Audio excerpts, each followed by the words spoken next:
Union Minister for Jal Shakti, Sri Gajendra Singh Shekhawat, Minister of State, Ministry of Jal Shakti, Sri Ratan Lal Kataria, dignitaries on the dais, delegates, ladies and gentlemen, good morning to all of you. I am happy to inaugurate the 6th India Water Week 2019, being attended by a large number of delegates and stakeholders from within the country and across the globe. I am sure that all of you will engage in meaningful discussion and help find effective and innovative ideas and solutions to address water-related issues in India. Ladies and gentlemen, I pose a question to all of you. Can we imagine life without water? We all will say no. Our Vedas, that is ancient Indian scriptures, have also highlighted its importance. I would like to quote a few words from Yajurveda. Apo hista mayo bhuva istha na urje dadatan yo va sivatamu rasa.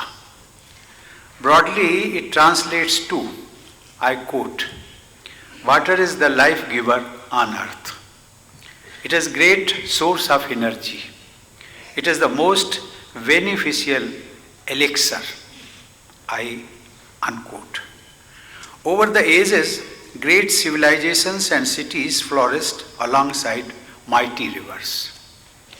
Be it the Indus Valley, Egyptian or Chinese civilizations, or be it Varanasi, Madurai, Paris or Moscow, they all grew next to rivers. Where there was water, humanity thrived and survived. In the present times, we humans search for water as distant as the moon.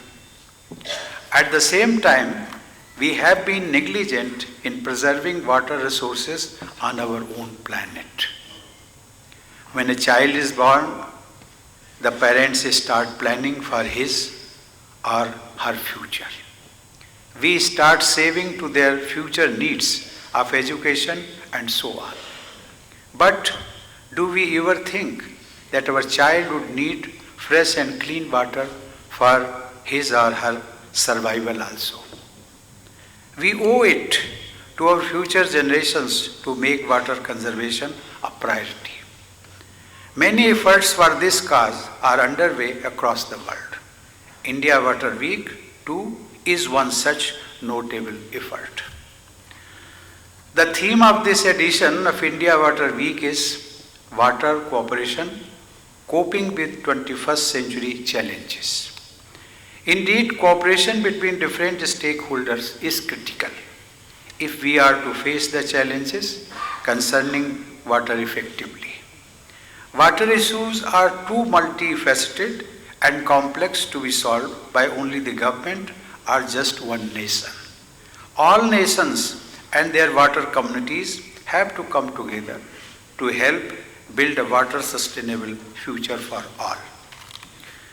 Ladies and gentlemen, research suggests that about 40% of the world's population lives in water-stressed areas. Climate change and related environmental concerns have made provision of safe and clean drinking water even more challenging. Despite the challenges, I am happy to note that the Government of India has made provisions of safe and clean drinking water to its citizens one of its primary goals. To ensure better water governance and improved sanitary conditions, the government merged several departments related to water and sanitation into a new integrated Ministry of Jal Shakti. Now, this ministry will provide a single window system for all water related issues, ensuring speedier and effective solutions. Ladies and gentlemen, I also appreciate the government for envisaging the Jal Jeevan mission which plans to supply water to every rural household by 2024. This is a bold and ambitious mission, as presently only about 18% of rural households in India get piped water supply.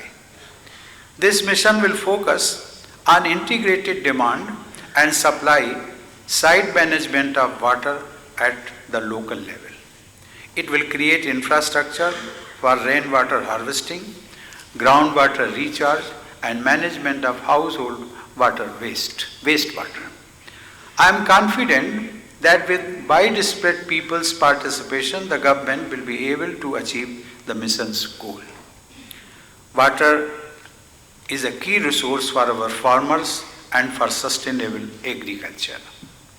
The Pradhan Mantri Krishi Sinchai Yojana, which was launched in 2015, is a major initiative for this sector. This nationwide scheme is being implemented to increase the irrigated area in the country. Consistent with our water conservation goals, the scheme also envisages adoption of precision irrigation and water saving technologies to ensure more crop per drop. We often talk of reducing our carbon footprint. It is time we talk to reducing our water footprint as well. Our farmers, corporate leaders, and government bodies need to actively consider the water footprint of different crops and industries. We need to encourage agricultural and industrial practices that have the least water footprint. Ladies and gentlemen, managing and mapping groundwater resources is also an important aspect of water governance.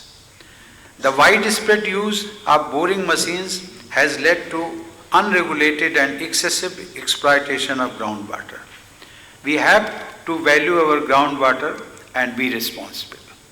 Moreover, we need to document our groundwater resources. I am told that under our national aquifer mapping program, we have so far mapped over 1 million square kilometer, while another 1.5 million will be mapped by March 2021.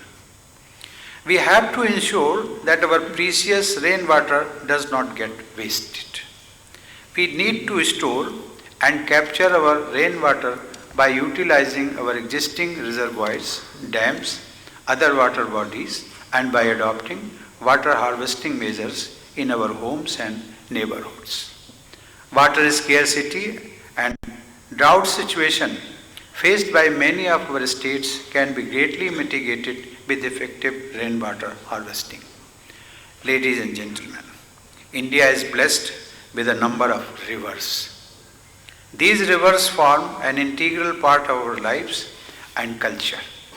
We worship them and we hold them in high regard. Yet, today our rivers are polluted. It is time we come together to rejuvenate them. Here I must appreciate the Government of India for launching National Mission for Clean Ganga. This mission entails numerous projects to ensure the continuous and unpolluted flow of the Ganga.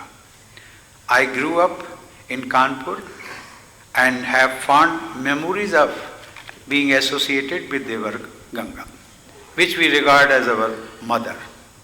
I am personally attached to the vision of a clean Ganga.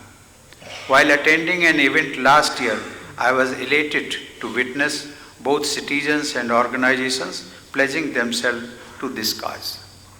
Making Ganga and our other rivers clean cannot be a mission of the government alone. It has to be our collective endeavor and our collective promise. As citizens, we must contribute to this cause. For instance, we recently celebrated Ganesh Chaturthi and Navratras are a few days away. We need to ensure that the ideals of deities immersed in the rivers are made of environment-friendly materials. It will help keep the rivers clean and ensure the safety of marine life. Ladies and gentlemen, a few days from now, On 2nd October, we will be celebrating the 150th birth anniversary of our father of nation, Mahatma Gandhi. It will also mark the official completion of Swachh Bharat Abhiyan. Over the past 5 years, Swachh Bharat Abhiyan saw participation of people from all states of society as well as organizations who took responsibility and made it their personal mission. I was pleased to felicitate few such Swachhata Crusaders earlier this month in this very hall as part of the Swachh Mahotsav 2019. Today, we have achieved almost full sanitation coverage and the country is on the verge of becoming open defecation free. We all need to show the same dedication and commitment towards Jal Shakti Abhiyan. The central and state governments are already collaborating on water conservation activities in the most water-stressed blocks and districts of the country. Focused interventions for rainwater harvesting and water conservation, including the restoration and renovation of traditional water bodies, are being planned. I also acknowledge the several NGOs working for water conservation across the country. And there are numerous techno-entrepreneurs who are developing and implementing innovative technology solutions for improving our water management.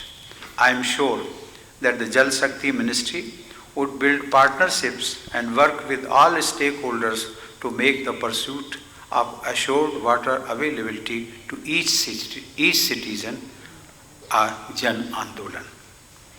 Ladies and gentlemen, while we seek solutions to address different water-related issues, we should not lose sight of our age-old methods of conserving water. A blending of our traditional knowledge with modern technologies and techniques can help us become a water-secure nation.